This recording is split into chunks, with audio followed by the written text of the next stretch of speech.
Wealth definition ആരുടെയാണെന്നാണ് ചോദ്യം. Wealth definition എന്ന് പറഞ്ഞാൽ വെൽത്ത് ഡെഫിനിഷൻ എന്ന് പറഞ്ഞാൽ ആരാണ്?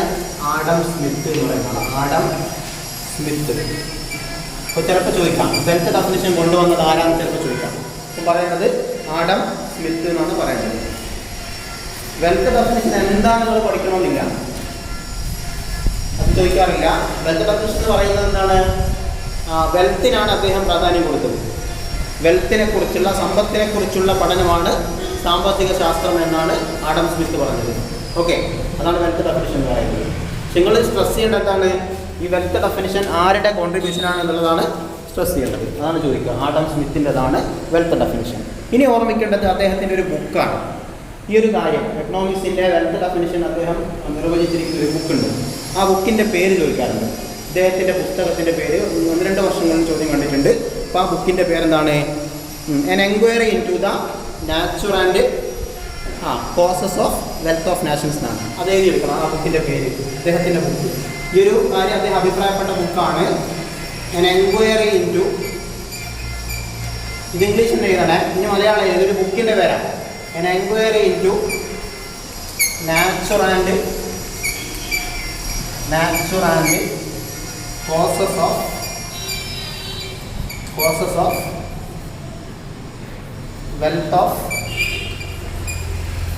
Wealth of nations. ഇതൊരു ബുക്കിൻ്റെ പേരാണ്. ഈ ബുക്കിലാണ് അദ്ദേഹം വെൽത്ത് ഡെഫിനിഷൻ അദ്ദേഹത്തിൻ്റെ അഭിപ്രായങ്ങളൊക്കെ പറഞ്ഞത്.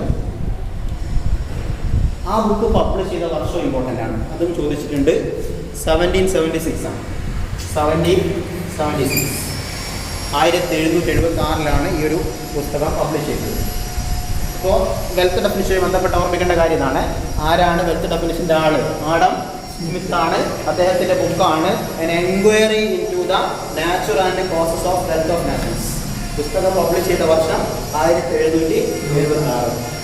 വെൽത്ത് ഡെഫിനിഷൻ എന്താണെന്ന് വെച്ചാൽ വെൽത്തിനെ കുറിച്ചുള്ള പഠനമാണ് എക്കണോമിക്സ് എന്നാണ് ഇദ്ദേഹം പറഞ്ഞത്. സമ്പത്തിനെ കുറിച്ചുള്ള പഠനമാണ്. ഓക്കെ, അപ്പോൾ അത് നമ്മൾ ഉദ്ദേശിച്ച് ഡെഫിനിഷനിലേക്ക് പോകേണ്ട ആവശ്യമില്ല. ഇത്തരം കാര്യങ്ങൾ ഓർമ്മിച്ചാൽ മതി. വെൽഫെയർ ഡെഫിനിഷൻ്റെ ആളാരാണ്? വെൽഫെയർ ഡെഫിനിഷൻ്റെ ആളാണ് ആര്? Alfred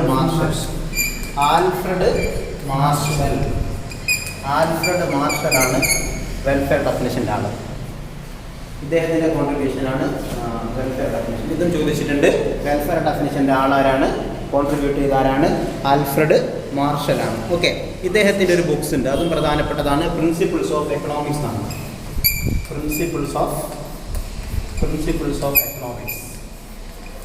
economics.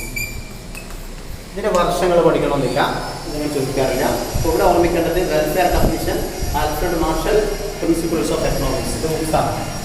Principles of economics. അപ്പോൾ എന്താണ് വെൽഫെയർ ഡെഫിനിഷൻ? ഇവിടെ ആൽഫ്രഡ് മാർഷൽ പറയുന്നത് ആഡം സ്മിത്ത് പറഞ്ഞതിന് കുറച്ചുകൂടെ ഒരു മോഡിഫിക്കേഷൻ ഒക്കെ കൊടുത്തിട്ട് ആൽഫ്രഡ് മാർഷൽ പറയുന്നു എക്കണോമിക്സ് എന്ന് പറഞ്ഞു കഴിഞ്ഞാൽ ഒരു ഹ്യൂമൻ വെൽഫെയറാണ്. വെൽഫെയറിനെ കുറിച്ചുള്ള പഠനമാണ് എക്കണോമിക്സ് എന്ന് പറയുന്നത്. ഹ്യൂമൻ വെൽഫെയർ, അതായത് വെൽഫെയർ എന്ന് പറഞ്ഞാൽ ക്ഷേമം, ജനങ്ങളുടെ ക്ഷേമം. എക്കണോമിക്സ് കൊണ്ട് ഉദ്ദേശിക്കുന്നത് ജനങ്ങളൊക്കെ എന്ത് ചെയ്യണം? നല്ല ക്ഷേമത്തിൽ ജീവിക്കണം. അതിനുള്ള ഒരു സാമ്പത്തികപരമായ കൈകാര്യം ചെയ്യലും അതിനെക്കുറിച്ചുള്ള ഒരു സമ്പത്തിനെ കുറിച്ചുള്ള പഠനം, വെൽഫെയർ ഫോക്കസ് ചെയ്തുകൊണ്ട് ആളുകളുടെ ക്ഷേമം, വെറും സമ്പത്ത് മാത്രമല്ല ക്ഷേമത്തിനാണ് പ്രാധാന്യം കൊടുത്തത് ആര്? Alfred marshal. അദ്ദേഹത്തിൻ്റെ ബുക്കാണ് പ്രിൻസിപ്പിൾസ് ഓഫ് എക്കണോമിക്സ്. ഓക്കെ, ഇതാണ് ഡെഫിനിഷൻ. നിങ്ങൾ ഇറങ്ങി പഠിക്കണമെന്നില്ല. വെൽഫെയർ ഡെഫിനിഷൻ്റെ പ്രൊപ്പൗണ്ടർ, അത് കൊണ്ടുവന്ന ആരാണ് എന്ന് ഓർമ്മിക്കുക, ആൽഫ്രഡ് മാർഷൽ. അതുപോലെ അദ്ദേഹത്തിൻ്റെ ബുക്കിൻ്റെ പേരും പ്രിൻസിപ്പിൾസ് ഓഫ് എക്കണോമിക്സ്. ഇതാണ് ഓർമ്മിക്കുന്നത്. ഓക്കെ, ഇനി മൂന്നാമത് ഒരു ഡെഫിനിഷൻ. ഇതിങ്ങനെ വളർന്ന് വരികയാണ്. ഇത് ആദ്യത്തെ ആളാണ് ആഡം സ്മിത്ത്, രണ്ടാമത് വന്ന ആളാണ് ആൽഫ്രഡ് മാർഷൽ. ഒരു ഓർഡറിൽ ഇങ്ങനെ പറഞ്ഞു പോവാണ്. പിന്നെ മൂന്നാമത്തെ ഡെഫിനിഷൻ നമ്മൾ പറയാം സ്കേഴ്സിറ്റി ഡെഫിനിഷൻ എന്നാണ്. മൂന്നാമത്തെ ഡെഫിനിഷൻ്റെ പേര് സ്കേഴ്സിറ്റി എന്ന് പറഞ്ഞാൽ ദൗർലഭ്യം എന്നാണ്. സ്കേഴ്സിറ്റി അതായത് വിഭവങ്ങളൊക്കെ എന്താണ് വളരെ ദൗർലഭ്യപരമായ വിഭവങ്ങളല്ലേ നമുക്കുള്ളത്. അല്ലേ? കണ്ടമാനം വിഭവങ്ങളുണ്ടോ? ഇല്ല. ഏത് വിഭവമായാലും എന്താണ് അത് നമുക്ക് ദൗർലഭ്യമാണ്, അതായത് അത് വേണ്ട പോലെ കിട്ടൂല. ആവശ്യാനുസരണം ലഭിക്കുന്ന വിഭവങ്ങളില്ല അല്ലേ? എന്ത് വിഭവമായിക്കോട്ടെ അല്ലേ? മെഷീൻ, മണി, മെൻ, മെറ്റീരിയൽ, എന്ത് വിഭവമായിക്കോട്ടെ. മാനസിക വിഭവങ്ങളും ഭൗതിക സൗകര്യങ്ങളും അല്ലേ, പണവും എല്ലാം പരിമിതമല്ലേ? നമുക്ക് ആവശ്യാനുസരണം കിട്ടുന്നുണ്ടോ? ഇല്ല അല്ലേ? അതുകൊണ്ട് എല്ലാം പരിമിതമാണ്. അപ്പോൾ അങ്ങനെ ഡെഫിനിഷൻ ഉണ്ട്, സ്കേഴ്സിറ്റി എന്ന് പറയാം. സ്കേഴ്സിറ്റി ഡെഫിനിഷൻ ഇത് എഴുതിയെടുക്കാം. സ്കേഴ്സിറ്റി ഡെഫിനിഷൻ, ഇതിൻ്റെ ആളെ പേര് എന്താണ്? ലയണൽ റോബിൻസൺ എന്നാണ്. സ്കേഴ്സിറ്റി ഡെഫിനിഷൻ കൊണ്ടുവന്ന ആളെ പേരാണ് Lionel Robinson. Lionel Robinson Lionel Robinson Lionel Robinson അദ്ദേഹത്തിൻ്റെ പേര് ലയണൽ റോബിൻസൺ. അവിടെ നിങ്ങൾ ബുക്കിൻ്റെ പേര് പ്രധാനപ്പെട്ടതല്ല, ആളെ പേര് വെച്ചാൽ മതി. സ്കേഴ്സിറ്റി ഡെഫിനിഷൻ്റെ ആളെ പേര് മാത്രമേ പഠിക്കുള്ളൂ. സ്കേഴ്സിറ്റി ഡെഫിനിഷൻ ലയണൽ റോബിൻസൺ ആണ്. അപ്പോൾ അദ്ദേഹം പറയുന്നത് എക്കണോമിക്സ് എന്ന് പറഞ്ഞു കഴിഞ്ഞാൽ എന്താണ്? പരിമിതമായ വിഭവങ്ങളെക്കുറിച്ചുള്ള പഠനം. പരിമിതമായ വിഭവങ്ങളെ എങ്ങനെ ഉപയോഗപ്പെടുത്താം എന്നുള്ളതാണ് എക്കണോമിക്സിൽ പഠിക്കാനുള്ളത് എന്നാണ് ലയണൽ റോബിൻസന്റെ അഭിപ്രായം. ഓക്കെ, എല്ലാ വിഭവങ്ങളും പരിമിതമാണ്. അപ്പോൾ സ്കേഴ്സ് ആണ്, സ്കേഴ്സ് റിസോഴ്സസ്, പരിമിതമായ വിഭവങ്ങൾ, അതിനെ എങ്ങനെ ഉപയോഗപ്പെടുത്താം, അതിനെക്കുറിച്ചുള്ളൊരു പഠനമാണ് എക്കണോമിക്സ് എന്നാണ് ഇദ്ദേഹത്തിൻ്റെ അഭിപ്രായത്തിൽ. ഓക്കെ, ഇവിടെയൊക്കെ അതേ നമ്മൾ ആവശ്യമുള്ളൂ, അധികം ഇറങ്ങി ചെല്ലേണ്ട ആവശ്യമില്ല. ജസ്റ്റ് സിമ്പിളായിട്ട് ടേംസ് ഓർമ്മിച്ച് വെക്കുക. മറ്റൊരു ഡെഫിനിഷനാണ് നാലാമതായിട്ട് growth definition. Growth definition growth definition growth definition ഇവിടെ ഗ്രോത്ത് ഡെഫിനിഷൻ്റെ പ്രൊപ്പോണ്ടറാണ് പോൾ സാമുവൽസൺ എന്നാണ് അദ്ദേഹത്തെ പറയുക. Paul Samuelson Paul Samuelson Paul Samuelson എന്ന് പറയുന്ന ആളാണ് ഏതിൻ്റെ പ്രൊപ്പോണ്ടർ? Growth definition. ഈ ഗ്രോത്ത് ഡെഫിനിഷനാണ് ആധുനിക ഡെഫിനിഷൻ എന്നറിയപ്പെടുന്നത്. എക്കണോമിക്സിൻ്റെ ആധുനിക നിർവചനം ഓർമ്മിക്കണം, അത് എഴുതി വെച്ചോടെ മലയാളത്തിൽ. എക്കണോമിക്സിൻ്റെ, സാമ്പത്തിക ശാസ്ത്രത്തിൻ്റെ ആധുനിക നിർവചനം എന്നറിയപ്പെടുന്നത് ഗ്രോത്ത് ഡെഫിനിഷനാണ്. പോൾ സാമുവൽസൺ ഏറ്റവും പുതിയത്, ഏറ്റവും അവസാനമായിട്ട് നിർവചിക്കപ്പെട്ട ഒരു ഡെഫിനിഷൻ ഇതാണ്, ഗ്രോത്ത് ഡെഫിനിഷനാണ്. ആര്? Paul Samuelson. അപ്പോൾ അത് ഒരു ചിലപ്പോൾ ചോദിച്ചേക്കാം, ചോദിച്ച് കണ്ടിട്ടില്ല. ചോദിച്ചാൽ എങ്ങനെ ചോദിക്കുക? ആധുനിക ഡെഫിനിഷൻ, അതായത് എക്കണോമിക്സിൻ്റെ, സാമ്പത്തിക ശാസ്ത്രത്തിൻ്റെ ആധുനിക നിർവചനം എന്നറിയപ്പെടുന്ന നിർവചനം ഏതാണ്? ഓപ്ഷനിലുണ്ടാവും. Wealth definition, welfare definition, scarcity definition and growth definition. Answer will be growth definition അല്ലേ? എന്താണ് ഗ്രോത്ത്? വളർച്ചാ നിർവചനം എന്നതാണ് എക്കണോമിക്സിൻ്റെ ആധുനിക നിർവചനം എന്നറിയപ്പെടുന്നത്. ഓക്കെ അല്ലേ? അപ്പോൾ ഇവിടെ ഈ ഒരു ഇൻട്രൊഡക്ഷനിൽ നമ്മൾ എക്കണോമിക്സ് എന്ന ടേംസിനെ പരിചയപ്പെടുത്തുമ്പോൾ ഇത്തരം കാര്യങ്ങളാണ് നമുക്ക് വേണ്ടത്. ഒരു എക്സാം ഓറിയൻറ്റഡ് ആയ ക്ലാസ്സാണ്, ഡീറ്റെയിൽ ആയിട്ടൊന്നും പോകുന്നില്ല, അതിന് ആവശ്യമില്ല. ശരിക്കും നമ്മൾ ജൂൺ മാസത്തിലാണ് ക്ലാസ് എടുക്കുന്നതെങ്കിലും ഇങ്ങനെ തന്നെയാണ് പഠിപ്പിക്കേണ്ടത്. ഇതൊന്നും നമ്മൾ വെറുതെ ഇറങ്ങി ചെന്നിട്ട് കാര്യമില്ല. നമ്മൾ എക്കണോമിക്സിൽ വലിയൊരു റിസർച്ച് നടത്തുന്നില്ല, നമ്മൾ പരീക്ഷയ്ക്ക് +2 പരീക്ഷയ്ക്ക് വേണ്ടി പഠിക്കുന്നതല്ലേ. അപ്പോൾ എക്സാം ഓറിയൻറ്റഡ് ആയിട്ട് നമ്മൾ പഠിക്കുമ്പോൾ നമുക്ക് ഇങ്ങനത്തൊക്കെ തന്നെ വേണ്ടു. നിങ്ങൾ ബുക്കിൽ പലതും ഡീറ്റെയിൽ ആയിട്ട് കാണുന്നുണ്ടെങ്കിലും ആവശ്യമുള്ളത് നമ്മൾ പഠിക്കേണ്ടതുള്ളൂ. ഓക്കെ, അപ്പോൾ ഡെഫിനിഷൻ പറയുമ്പോൾ ഇത്തരം കാര്യങ്ങൾ ഓർമ്മിക്കേണ്ടത്: wealth, welfare, scarcity, growth definition. അതിൻ്റെ ആളെ പേരും അത്യാവശ്യം ബുക്കിൻ്റെ പേരും ഞാൻ പറഞ്ഞ കാര്യങ്ങളൊക്കെ. ഓക്കെ, റെഡിയല്ലേ? അപ്പോൾ ഗ്രോത്ത് ഡെഫിനിഷനിൽ പറയുന്ന എന്താണെന്ന് വെച്ചാൽ വിഭവങ്ങളെ ഉപയോഗപ്പെടുത്തുക, അതായത് ഇന്നെങ്ങനെ ഉപയോഗപ്പെടുത്തണം, നാളേക്ക് വേണ്ടി അതെങ്ങനെ ഉപയോഗപ്പെടുത്തണം എന്നൊക്കെയുള്ളതാണ് ഇവിടുത്തെ പഠനം. ഇതാണ് ഏറ്റവും ആധുനിക നിർവചനം. ഓക്കെ, അപ്പോൾ നമ്മൾ കുറച്ച് ആളുകളുടെ പേരും അതേപോലെ അവരുടെ നിർവചനങ്ങളും ഒക്കെ പരിചയപ്പെട്ടു. ക്ലിയർ? ഇനി നമ്മൾ പ്രധാനപ്പെട്ട കാര്യങ്ങൾ പഠിക്കാൻ പോകുന്നത് സെൻട്രൽ പ്രോബ്ലംസ്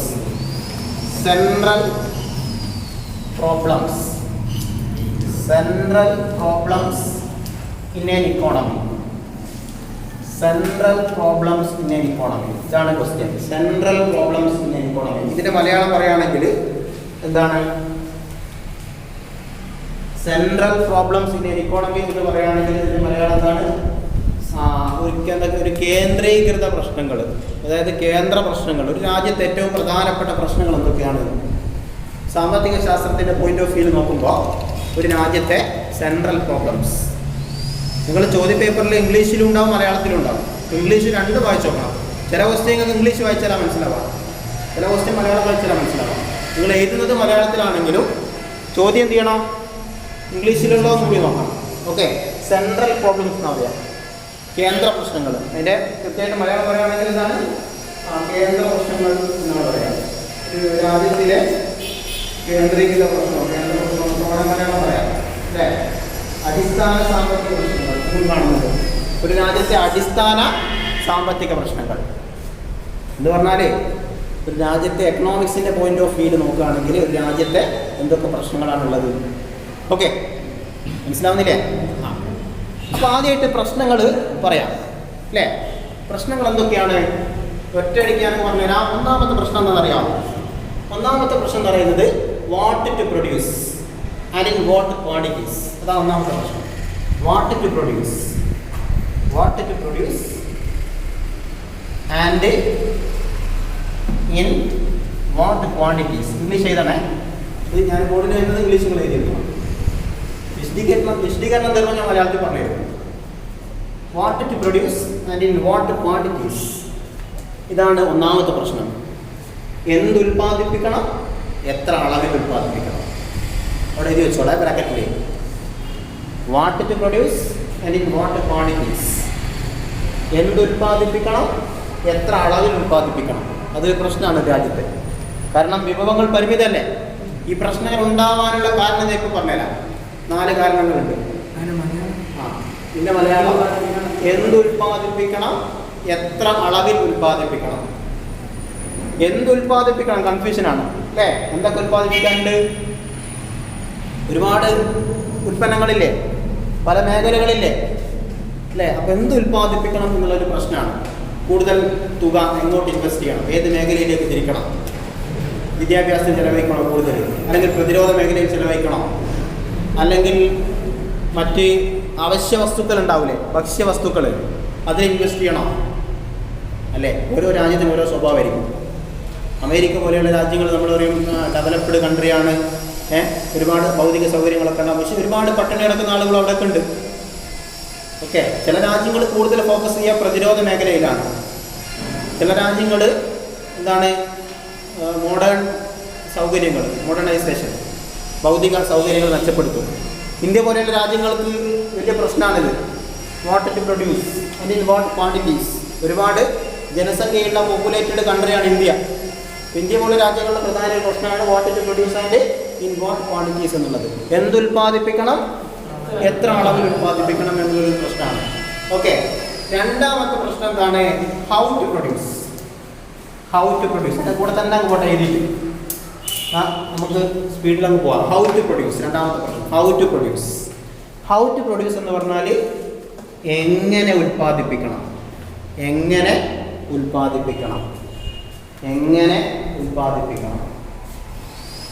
റിപ്പീറ്റഡ് ക്വസ്റ്റ്യൻ ആണ് ഇത്. സെൻട്രൽ പ്രോബ്ലംസ്, അടിസ്ഥാന സാമ്പത്തിക പ്രശ്നങ്ങൾ. ഒരു രാജ്യത്തെ അടിസ്ഥാന സാമ്പത്തിക പ്രശ്നങ്ങൾ എന്തൊക്കെയാണ്? ഒന്നാമത്തത് what to produce and in what quantities. എന്തുൽപ്പാദിപ്പിക്കണം, എത്ര അളവിൽ ഉൽപ്പാദിപ്പിക്കണം. ഹൗ ടു പ്രൊഡ്യൂസ്, എങ്ങനെ ഉൽപ്പാദിപ്പിക്കണം.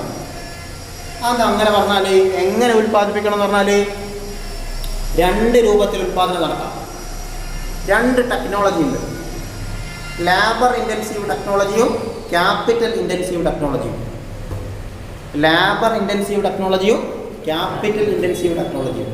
എന്ന് പറഞ്ഞാൽ ലേബർ ഇൻറ്റൻസീവ് ടെക്നോളജി എന്ന് പറഞ്ഞാൽ കൂടുതൽ പൈസയും തൊഴിലാളികളെ റിക്രൂട്ട് ചെയ്യാൻ വേണ്ടി ചിലവഴിക്കാം. തൊഴിലാളികളെ കൂടുതൽ വെക്കുക. ഓക്കെ, മറ്റുള്ള സൗകര്യങ്ങളൊക്കെ കുറക്കാം, തൊഴിലാളികളെ കൂടുതൽ വെക്കുക. അങ്ങനെയുള്ള ഒരു ടെക്നോളജിയാണ് ലേബർ ഇൻറ്റൻസീവ് ടെക്നോളജി. നിങ്ങളതിൻ്റെ മലയാളം പറയുകയാണെങ്കിൽ ഞാൻ പറയാം. ലേബർ ഇൻറ്റൻസീവ് ടെക്നോളജി നമ്മൾ പറയുന്നത് പറയാം. നമ്മുടെ ബുക്കിൽ കൊടുത്ത മലയാളം എന്താണ്? ലേബർ ഇൻറ്റൻസീവ് ടെക്നോളജിക്ക് അധ്വാന തീവ്ര സാങ്കേതിക വിദ്യ. ലേബർ ഇൻറ്റൻസീവ് ടെക്നോളജി എന്ന് പറയുന്നത് പറഞ്ഞാൽ കൂടുതൽ തൊഴിലാളികളെ വെക്കുക, മറ്റ് സൗകര്യങ്ങൾ കുറക്കുക.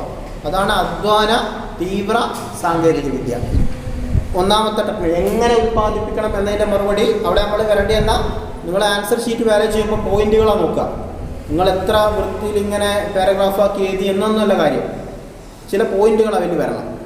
അപ്പോൾ ഹൗ ടു പ്രൊഡ്യൂസ് എന്ന ഹെഡിങ്ങിലേക്ക് താഴെ വരേണ്ടത് ഈ രണ്ട് സംഗതികളാണ്. ഓക്കെ, അപ്പോൾ ഇവിടെ ഈ കണ്ടറിൽ വരേണ്ടത് അതിനെ എങ്ങനെ ഉൽപ്പാദിപ്പിക്കണം, ഹൗ ടു പ്രൊഡ്യൂസ്.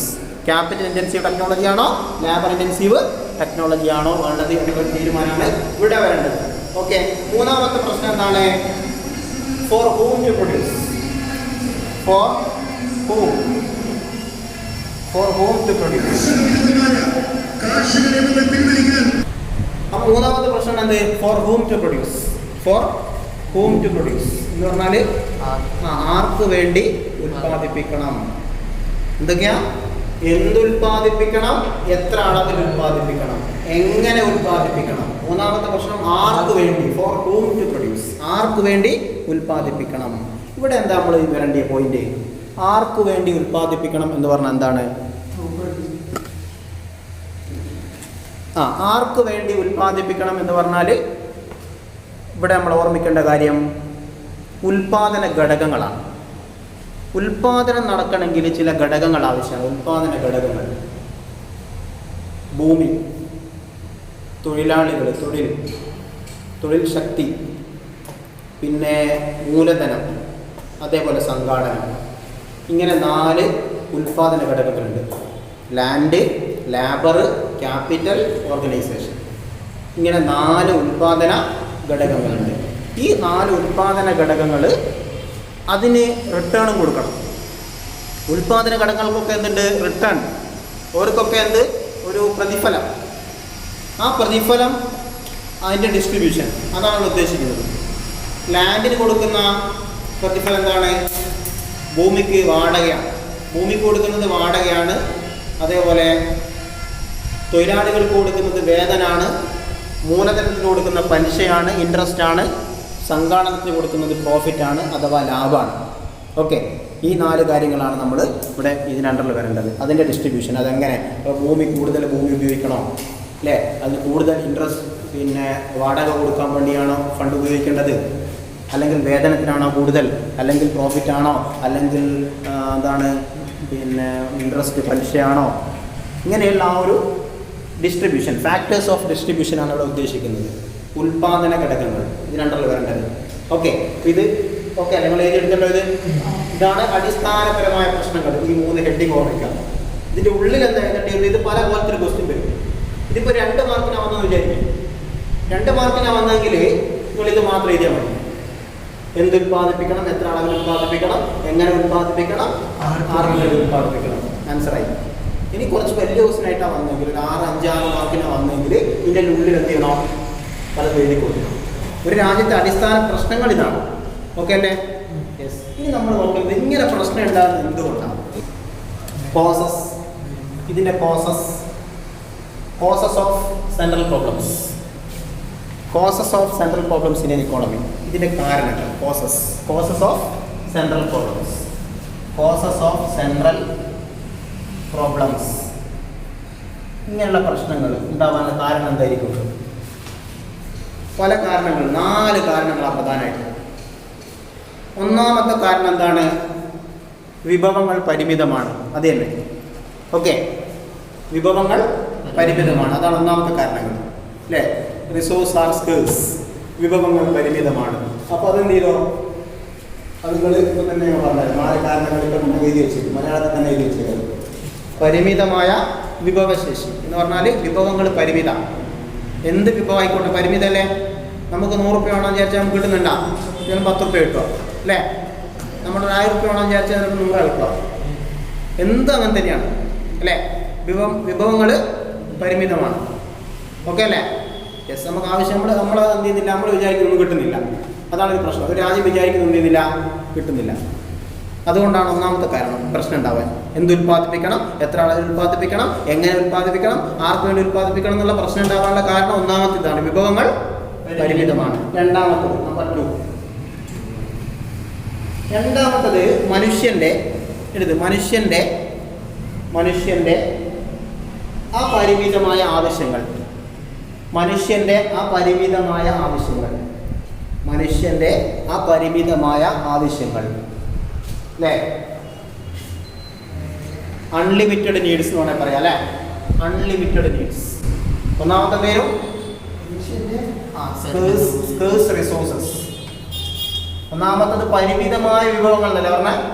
രണ്ടാമത്തത് ഇത് നിങ്ങൾ ഇംഗ്ലീഷ് എഴുതണമെന്നില്ല, അൺലിമിറ്റഡ് വാണ്ട്സ്, മനുഷ്യന്റെ ആ പരിമിതമായ ആവശ്യങ്ങൾ. നിങ്ങൾ നോക്ക്, രണ്ട് ഓപ്പോസിറ്റിലെ വിഭവങ്ങൾ എന്താണ്?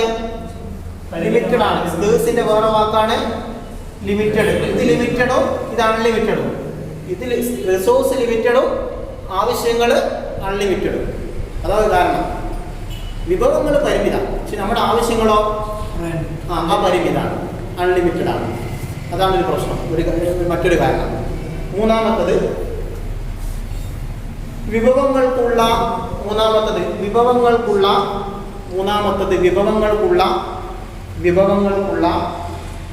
ഒന്നിലധികം ഉപയോഗങ്ങൾ.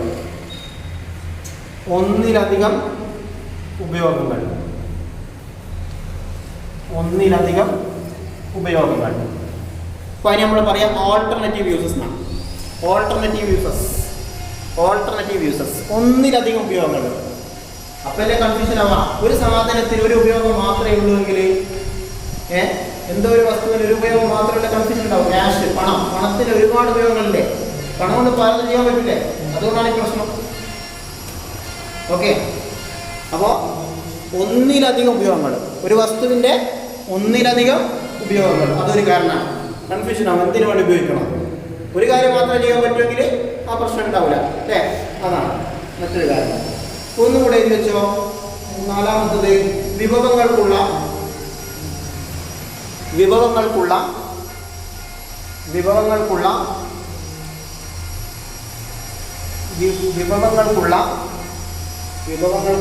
വ്യത്യസ്തമായ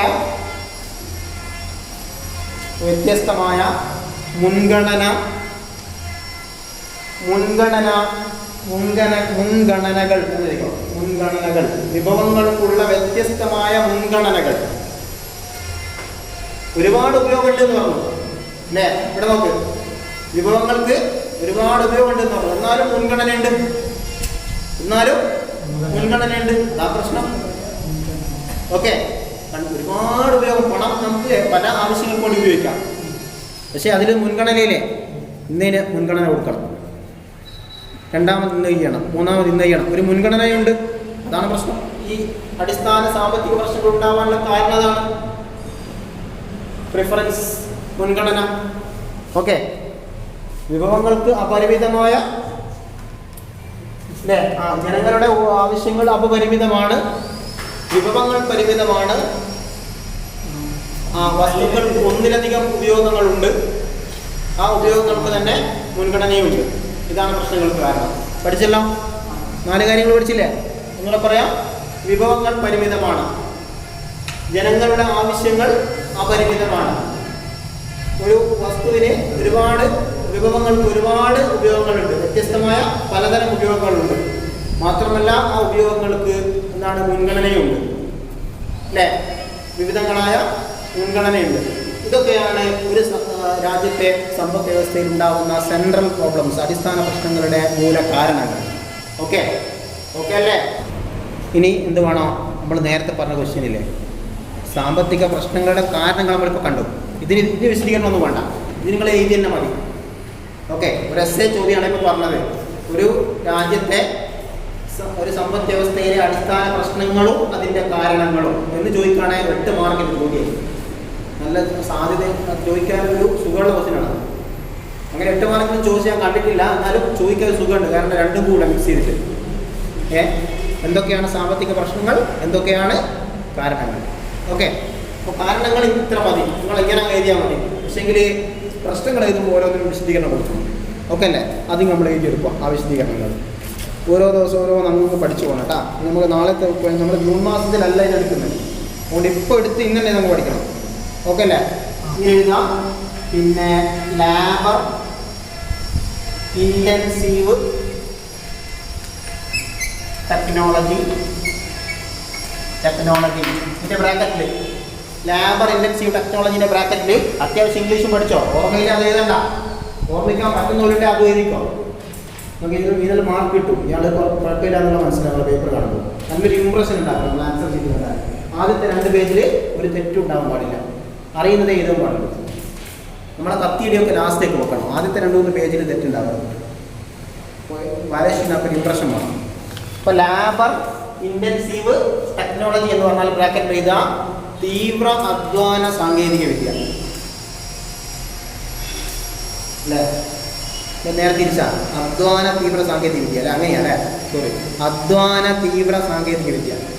അധ്വാന തീവ്ര സാങ്കേതിക വിദ്യ. അധ്വാന തീവ്ര അധ്വാന മലയാളം ഇതാണ് കൃത്യമായിരിക്കണേ. നമ്മൾ മലയാളത്തിൽ എഴുതുകയും ചെയ്തിട്ട് അത് തെറ്റുവാണെങ്കിൽ എന്ത് ചെയ്യൂ? തീരെ മാർക്ക് കിട്ടൂല. ഇംഗ്ലീഷ് എഴുതിയിട്ട് കുഴപ്പമില്ലാതെ അഡ്ജസ്റ്റ് ചെയ്യും. മലയാളം എഴുതിയിട്ട് തെറ്റിയാലോ മാർക്ക് ഉണ്ടാവില്ല. അതുകൊണ്ട് വൃത്തിയിൽ എഴുതണം അധ്വാന തീവ്ര സാങ്കേതിക വിദ്യ. രണ്ടാമത് തൊട്ട് താഴെ capital intensive technology. Capital intensive technology നിങ്ങൾ കോമഡറെ നിങ്ങളിങ്ങനെ എഴുതണം capital intensive technology. Capital intensive technology. Capital intensive technology അതായത് മൂലധന തീവ്ര സാങ്കേതിക വിദ്യ. മൂലധന തീവ്ര സാങ്കേതിക വിദ്യ. ഇത് ഓരോന്നും എന്താണെന്ന് പറഞ്ഞുതരാം. വലിയ മാർക്കിനാ വരുന്നെങ്കിൽ ഓരോന്നും എന്താണെന്ന് എഴുതേണ്ടി വരും. ഈ സാധനം എന്താണ്, ഈ സാധനം എന്താണെന്ന് എഴുതേണ്ടി വരും. ഓക്കെ, അപ്പോൾ അതും എഴുതി വെച്ചിട്ട് താഴെ തൊട്ട് താഴെ എഴുതി വെച്ചോ. ഓർമ്മയില്ലേ? ആരെങ്കിലും ഒന്ന് പറഞ്ഞേ. ലേബർ ഇൻറ്റൻസീവ് ടെക്നോളജി അല്ലെങ്കിൽ എന്താണ് അധ്വാന തീവ്ര സാങ്കേതിക വിദ്യ എന്ന് പറഞ്ഞാൽ എന്താ? Yes, very good. കുറവ് വെച്ചിട്ട് ഉള്ള ഒരു പരിപാടി, ആ രൂപത്തിലൊരു ഉൽപ്പാദനമാണ് ഉദ്ദേശിക്കുന്നത്. എല്ലാം എഴുതി വെച്ചോ, മറന്നുകൊണ്ട് എഴുതി വെച്ചോ. ആർക്ക് വേണ്ടി ഉൽപ്പാദിപ്പിക്കാനുള്ള എന്തെങ്കിലും വരേണ്ടത് ആരെങ്കിലും പറ. Yes, very good. ഉൽപ്പാദന ഘടകങ്ങൾ അല്ലേ? ഉൽപ്പാദന ഘടകങ്ങളും അവയുടെ പ്രതിഫലം വരേണ്ടത്. അവിടെ വരേണ്ടിയ ഉൽപ്പാദന ഘടകങ്ങളും അവയുടെ പ്രതിഫലവും അല്ലേ? അപ്പോൾ ഇങ്ങനെ എഴുതി വെച്ചോ. അവിടെ താഴെ അതിന് താഴെ factors of production and it's rewards.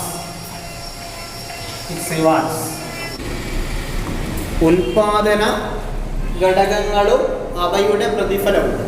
Okay, ഇതാണ്. അപ്പോൾ എന്തൊക്കെയാണ്? ലാൻഡ്, ഭൂമി. ഞാൻ പറയുന്നത് തന്നെ എഴുതണം, പിന്നെ ഞാൻ പറയുന്ന സമയം അവിടെ പോകുന്നത്. ലാൻഡ്, ഭൂമി, അതിൻ്റെ റിവാർഡ് റെന്റ്, വാടക അല്ലെങ്കിൽ പാട്ടം എന്ന് പറയും. വാടക എന്ന് പറയും അല്ലെങ്കിൽ പാട്ടം എന്ന് പറയും. ഭൂമി. രണ്ടാമത്തത് ലേബർ, തൊഴിൽ ശക്തി. ഇതിൻ്റെ റിവാർഡ്, ഇതിൻ്റെ പ്രതിഫലം വേജ്, കൂലി. വേജ് തന്നെ കൂലി. വേജ് കൂലി. ഇതൊക്കെ മിക്സാക്കി ചെയ്താട്ടോ. ഇംഗ്ലീഷ് മലയാളമൊക്കെ മിക്സ് ചെയ്തിട്ട് ഇംഗ്ലീഷിൽ എഴുതാം, മലയാളത്തിൽ എഴുതാം, അതിന് പ്രശ്നമൊന്നുമില്ല. അപ്പോൾ ഇംഗ്ലീഷും പഠിച്ചോ. വേജ്, പിന്നെന്താ ക്യാപിറ്റൽ മൂലധനം. ഇതിൻ്റെ റിവാർഡ് ഇൻട്രസ്റ്റ്, പലിശ. അതേപോലെ മറ്റൊന്നാണ്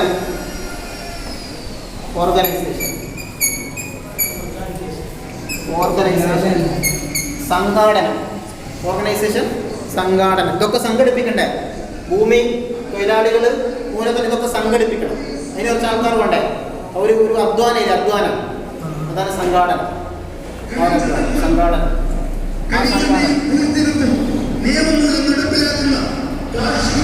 ഇതിൻ്റെ റിവാർഡാണ് പ്രോഫിറ്റ്, ലാഭം. ഓക്കെ, ഇതാണ് ഇതിൻ്റെ അണ്ടറിൽ വരേണ്ടത്. ഏത് ഹെഡിങ്ങിൽ വരേണ്ടത്? ആർക്ക് വേണ്ടി ഉൽപ്പാദിപ്പിക്കണം? ഇവർക്കെല്ലാം എന്തിനാ ഉൽപ്പാദിപ്പിക്കുന്നത്? ഇവർക്കെല്ലാം എന്ത് ചെയ്യണം? ഇതെല്ലാം കൊടുക്കണം. ഇവർക്കെല്ലാം ഇതെല്ലാം കൊടുക്കണം. അതിന് വേണ്ടിയിട്ട് ഭൂമിക്ക് വാടക കൊടുക്കണം, തൊഴിലാളികൾക്ക് വേജ് കൊടുക്കണം, ക്യാപിറ്റൽ ഇൻട്രസ്റ്റ് കൊടുക്കണം, ഓർഗനൈസേഷന് പ്രോഫിറ്റ് കൊടുക്കണം. ഓക്കെ, ഇതിനൊക്കെ വേണ്ടിയിട്ടാണ് എന്ത് ചെയ്യുന്നത്? ഫോർ ഹൂം, ആർക്ക് വേണ്ടി ഉൽപ്പാദിപ്പിക്കണം എന്നതിന് മറുപടി അതാണ്. ഓക്കെ, അപ്പോൾ നമ്മൾ എന്ത് പഠിച്ചു? ഒരു രാജ്യത്തെ അടിസ്ഥാന സാമ്പത്തിക പ്രശ്നങ്ങളും എന്തൊക്കെയാണ് അതുണ്ടാവാനുള്ള കാരണങ്ങളും പഠിച്ചു. ഓക്കെ അല്ലേ? യെസ്. അപ്പോൾ അതവിടെ വെച്ചേ, അതവിടെ സ്റ്റോപ്പ് ചെയ്തു. Production possibility curve. Production possibility curve,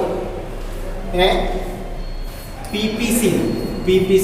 production possibility curve, PPC ചുരുക്കി പറയും.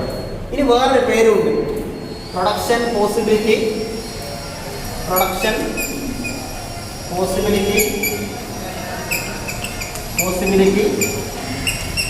ഫ്രണ്ടിയർ എന്ന് പറയും. ഫ്രണ്ടിയർ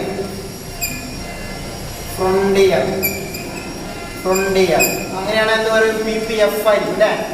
അങ്ങനെയാണെങ്കിൽ PPF ആയിരിക്കും, പ്രൊഡക്ഷൻ പോസിബിലിറ്റി കർവ് അല്ലെങ്കിൽ പ്രൊഡക്ഷൻ പോസിബിലിറ്റി ഫ്രണ്ടിയർ. PPC അല്ലെങ്കിൽ PPF. എക്സാമിന് ചോദിക്കുക PPC അല്ലെങ്കിൽ PPF, പലപ്പോഴും ചോദിക്കുന്നതാണ് PPC PPF. ഇതെന്താ സാധനം? ഇത് എഴുതിയാൽ പോരാ, ഇതിന്റെ ഫുൾ ഫോം ആയിട്ടേ ഉള്ളൂ. എന്താ സംഭവം? എന്താ ഇത് നമ്മൾ പഠിക്കണം. PPC PPF പഠിക്കണം. ഓക്കെ, ഇതൊരു വക്രാണ്. കർവ് എന്ന് എന്താ? വക്രം. ഒരു വക്രാണ് ഇത്.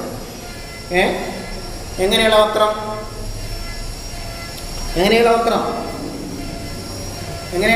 ഇവിടെ നോക്കും, എല്ലാവരും ഇങ്ങോട്ട് നോക്കും. ഞാൻ പറയുമ്പോൾ ഇവിടെ തന്നെ നോക്കും. എങ്ങനെയുള്ള വക്രം? അതായത് നമ്മളെ വിഭവങ്ങൾ, നമ്മളെടുത്തുള്ള വിഭവങ്ങൾ എന്ത് ചെയ്യും? ഫുള്ള് ഉപയോഗപ്പെടുത്തും. ഓക്കെ, നമ്മളെടുത്തുള്ള വിഭവങ്ങൾ ഫുള്ള് ഉപയോഗപ്പെടുത്തിയിട്ട് നമുക്ക് ഉൽപ്പാദിപ്പിക്കാൻ സാധിക്കുന്ന ഉൽപ്പന്നങ്ങളുടെ സാധ്യതാ വക്രം. ഇതിന് പിന്നെ മലയാളം ഉൽപാദന സാധ്യതാ വക്രം എന്നാണ്. ഉൽപാദന സാധ്യതാ വക്രം, സാധ്യതാ വക്രം. അതായത് വിഭവങ്ങളെ പരമാവധി ഫുള്ള് ഉപയോഗപ്പെടുത്താം. ഒരു ഗ്യാപ്പില്ലാത്ത രീതിയിൽ വിഭവങ്ങളെ ഫുള്ള് ഉപയോഗപ്പെടുത്തിയിട്ട് ഉൽപ്പാദിപ്പിക്കാൻ പറ്റുന്ന ആ ഒരു പല സെറ്റുകളുണ്ടാകും. ഉദാഹരണത്തിന് ഞാൻ ചില പോസിബിലിറ്റീസാണ് പറയുന്നത്.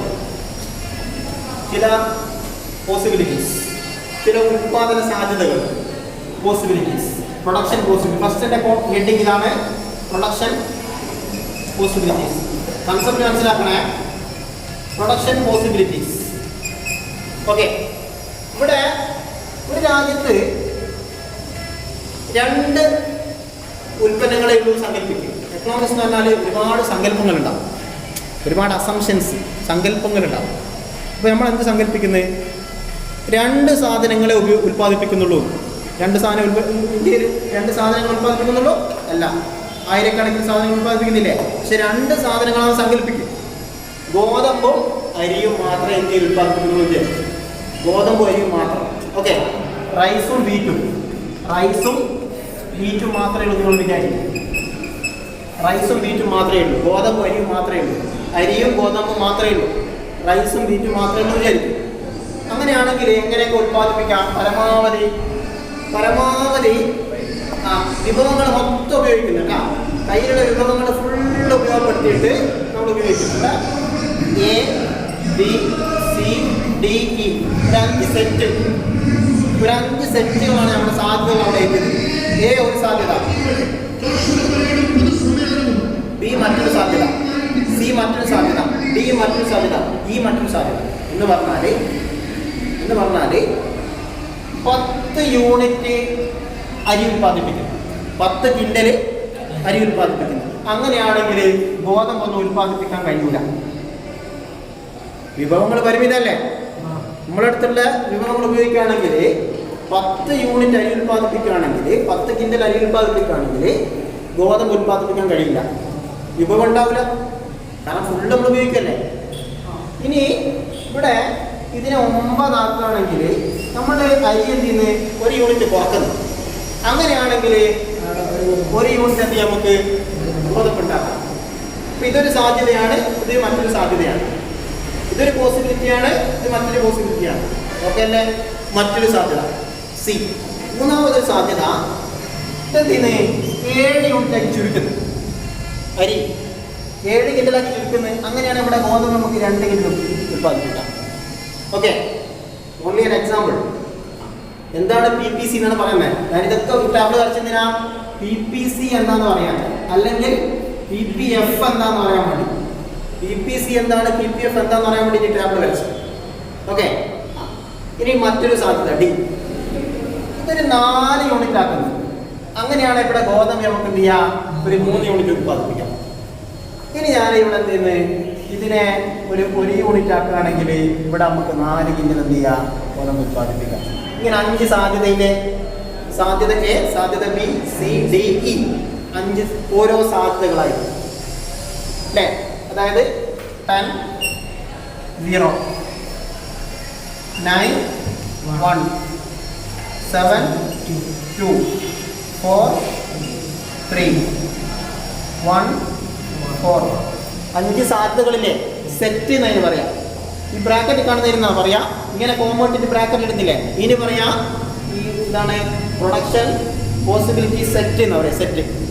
ഈ സെറ്റിനെ ഒരു കർവാക്കി വരക്കുന്ന ഞാൻ ഒരു ഗ്രാഫ് വരച്ചിട്ട് അതിലൊരു കർവാക്കിട്ട് വരക്കുമ്പോൾ അതിന്റെ പേരെന്താ? PPC അല്ലെങ്കിൽ PPF. മനസ്സിലാകാത്ത സംഗതിയാണ്.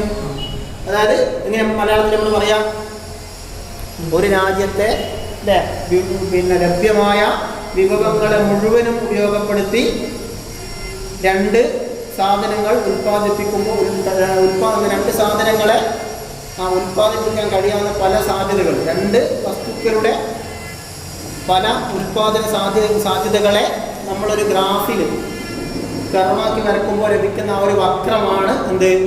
പ്രൊഡക്ഷൻ പോസിബിലിറ്റി കർവ്, PPF അല്ലെങ്കിൽ PPC എന്ന് പറയുന്നത്. ഓക്കെ, നിങ്ങൾക്കറിയാലോ ഗ്രാഫ് എങ്ങനെ ഉണ്ടാവും? ഗ്രാഫ് പേപ്പർ ഒന്നും വേണ്ട, നമ്മൾ ഒരു ഗ്രാഫ് വരച്ച് എങ്ങനെ ഉണ്ടാവും? ഇതാ അല്ലേ? ഇതിനെ X ആക്സിസ് എന്ന് പറയും, ഇതിനെ Y ആക്സിസ് എന്ന് പറയും അല്ലേ? എക്സില് V2, Yയില് റൈറ്റ് ആക്സിസ്. ഇനി ഇവിടെ 1, 2, 3, 4, 6, 7, 8, 9, 10 ഇങ്ങനെ പോകും. ഇവിടെ നമുക്ക് എന്താണ് 1, 2, 3, 4, 5, 6 അങ്ങനെ പോകാം. അപ്പോൾ നമ്മൾ നോക്ക്, നമ്മൾ ആ സെറ്റിനെ കൊണ്ടുവരുന്നു. ആ ഒരു പ്രൊഡക്ഷൻ പോസിബിലിറ്റി സെറ്റിനെ കർവിലേക്ക് കൊണ്ടുവരാം, ഗ്രാഫിലേക്ക് കൊണ്ടുവരാം. ഇപ്പോൾ 10 ഇവിടെ 10 മാർക്ക് ചെയ്യുന്നത്. അതായത് 10ഉം 0ഉം Yയിൽ 10 ഇതല്ലേ, Xയിൽ 0 ഇതല്ലേ. അപ്പോൾ ആദ്യം അടയാളപ്പെടുത്തി 10, 0, 10, 0 ഒന്നാം സെറ്റ് അടയാളപ്പെടുത്തി. രണ്ടാമത് 9, 1 അല്ലേ? ഇപ്പം 9 ഇതാണ് 9ഉം 1ഉം 1 ഇതല്ലേ. ഇപ്പോൾ ഇവിടെ ഒരു മാർക്ക് ചെയ്യാം. ഓക്കെ, അതേപോലെ 7, 2 7 എവിടെയാണ്? 2 ഇതാണ്. ഇവിടെ എന്ത് ചെയ്യാം? മാർക്ക് ചെയ്യാം. ഓക്കെ, ഇനി 4, 3 4ഉം 3ഉം ഇതാണ് 3, ഇതാണ് 4. ഓക്കെ, ഇവിടെ വരും അല്ലേ? ശരിയല്ലേ? ഓക്കെ, ഇനി അടുത്തത് 1ഉം 4. 1 ഇതാണ്, 4 ഇവിടെയാണ്. ഓക്കെ, ഇതിന് നമ്മൾ എന്ത് ചെയ്യാം? ഇങ്ങനെ ഒരു വക്രമായിട്ട് വരക്കാം. സ്കെയിൽ ഉപയോഗിക്കരുത്, വക്രം എന്ന് പറയാൻ സ്കെയിൽ ഉണ്ടാവില്ല. ഇങ്ങനെ എന്ത് ചെയ്യാം? ഇങ്ങനെ കൊണ്ടുവരും ഒരു വക്രമായിട്ട്. ഇതിൻ്റെ അളവ് റെഡിയില്ലാത്തതുകൊണ്ടാണ്. എൻ്റെ ഈ വര ഇതൊക്കെ ഇതായതുകൊണ്ടാണ് എന്ത് ചെയ്യാത്തത്? ഇങ്ങനെയൊക്കെ ഒരു കൃത്യമായിട്ട് കിട്ടാത്തത്. എന്ത് ചെയ്യാം? ഈ അളവൊന്നും റെഡിയല്ലല്ലോ, ഇതൊന്നും റെഡിയല്ല. അതുകൊണ്ടാണ് നമ്മൾ അളവ് റെഡിയാക്കി എടുത്താൽ ഒരു കൃത്യമായിട്ട് വക്രമായിട്ട് കിട്ടും. അപ്പം ഇതാണ് എന്ത്? ഇതാണ് ഈ കാണുന്ന വക്രാണ്. നമ്മൾ പേര് കൊടുക്കുക. എന്താ പേര് കൊടുക്കുക?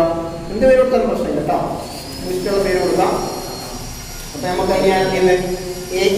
പോയിന്റുകൾക്കോ പേര് കൊടുക്കുന്നത്. ഈ പോയിന്റ് എ, ഈ പോയിന്റ് ബി, ഈ പോയിന്റ് സി, ഈ പോയിന്റ് ഡി, ഈ പോയിന്റ് ഇ, ഇങ്ങനെ പേര് കൊടുക്കും. ഇ. അപ്പോൾ AE എന്ന് വേണമെങ്കിൽ പറയാം. ഈ വക്രത്തെ AE എന്ന് വേണമെങ്കിൽ പറയാം. ഈ വക്രത്തെ നമ്മൾ എന്ത് വിളിക്കുക? ഉൽപാദന സാധ്യത വക്രം എന്ന് വിളിക്കുക. പ്രൊഡക്ഷൻ പോസിബിലിറ്റി കർവ് എന്ന് വിളിക്കുന്നത്. അപ്പോൾ എന്താ ഇത് മലയാളം? അതായത് എന്താ ഉൽപാദന സാധ്യത വക്രം?